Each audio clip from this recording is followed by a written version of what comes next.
Hello, my name is Christine Deshay, and I do patient navigation at UCLA Care Clinic. And I'm Jorge Arturo Velasquez. I am the patient navigator for the UCSD-based AMC site. For me, being a patient navigator is it's very exciting. You come in every day, and you never really know what kind of challenges or what kind of excitement or even sometimes what kind of difficulties you're going to be dealing with the patients. And I think the most exciting part for me, and also the everyday challenge, is just trying to meet people's needs. It's very different with every person. I know when I started, even before I started, I was explaining to my friends what I would be doing, and that I was going to be trying to find participants for clinical trials that had to have an HIV or AIDS diagnosis and certain types of cancers. And the more I got into it, the more they kept telling me, how are you going to find these people? And I said, well, that's the challenge. And I remember when I found the first patient, and it was just a feeling of a satisfaction because I knew that it wasn't something that was easy. Right. I think for us, it's living in a metropolitan area, and even more working in a metropolitan area like Los Angeles, you'll find that you probably will encounter more people maybe than other sites that have KS or that have an AIDS diagnosis and some sort of malignancy, whether it's non-Hodgkin's lymphoma or Burkitt's lymphoma or any of the rest of those things. But I think the challenge with me that I'm still trying to surmount is figuring out how to help people who don't have any health care. One of the biggest things that was a really big deal when Barack Obama got elected at UCLA, all of our question was, how is that going to affect us? As in our recruitment, I think every site has to deal with numbers, and we definitely do. But I know that from talking to other PNs, I encounter a lot more people that have the conditions and really need help, but we're at a barrier to really providing help to them because of healthcare disparities. And so, I mean, you can still help them, but it really takes a lot of work, and just trying to do what you can do to get them on study or connect them to the other AIDS service organizations. And we were talking on the way here, you were saying that you've had people think that your job is easy to do. And we wear so many hats. For myself, I'm a community member. We attend community health fairs. We go to clinics. We talk to doctors. We talk to nurses. We talk to people with HIV. We talk to people with cancer. Pretty much we'll talk to anyone that will listen to us. And that could help us get the word out. But there's so much that happens, and things that other people aren't aware of, things that we may do to help the patient get,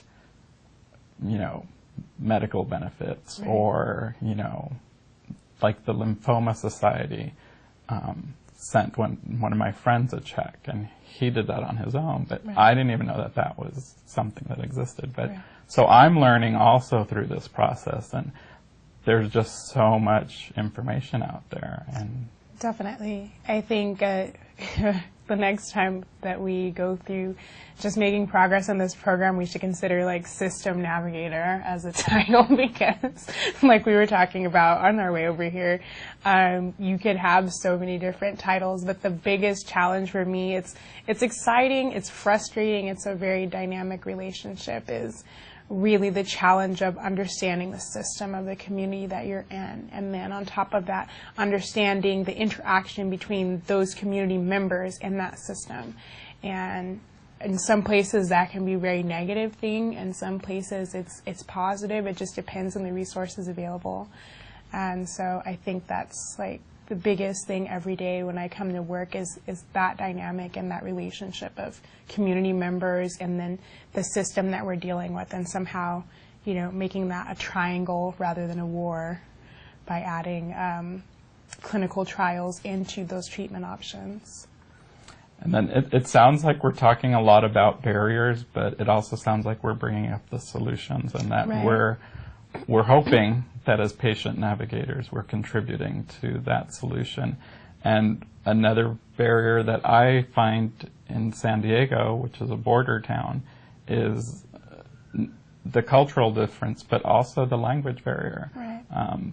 My friend was here from Mexico and doesn't speak much English. He understands quite a bit.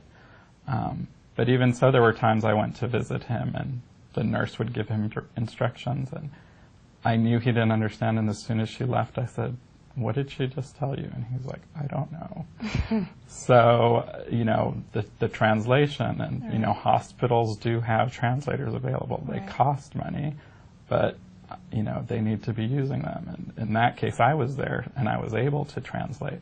But I don't have the medical terminology to translate.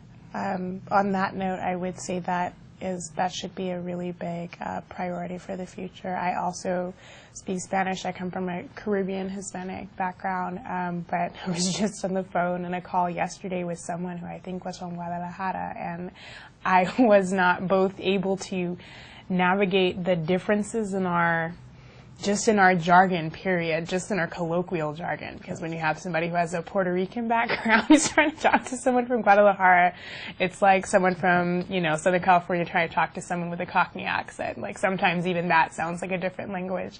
And then much less trying to translate anything medical, it can become really complex. So I think moving into the future for those of us in Southern California, certainly San Diego and obviously Los Angeles for clear reasons, that will be something that we will have to rise to the occasion. I think my takeaway message, hopefully for you, is that if you are involved in a clinical trial of any sort that has a patient navigator attached to it, that you would take advantage of those services and just know, and hopefully we've been able to share a little with you today what a patient navigator does. And as always, if you have questions about your health care, feel free to ask your doctor, and if you have questions about a patient navigator, feel free to ask them to explain a little more what they do or how they can help you. I definitely agree with everything Jorge said, and for us personally, I know you can find UCLA Care Center as well as the UCLA AIDS Institute of Research online. If you Google any of those things, you'll probably find one of our 6 sites, so whichever one meets your needs. And to definitely ask your provider about AIDS malignancy trials. If you need treatment options, make sure you inquire and know all of the services that are available to you. It's definitely important to take care of yourself and to know everything that can give you progress for your life.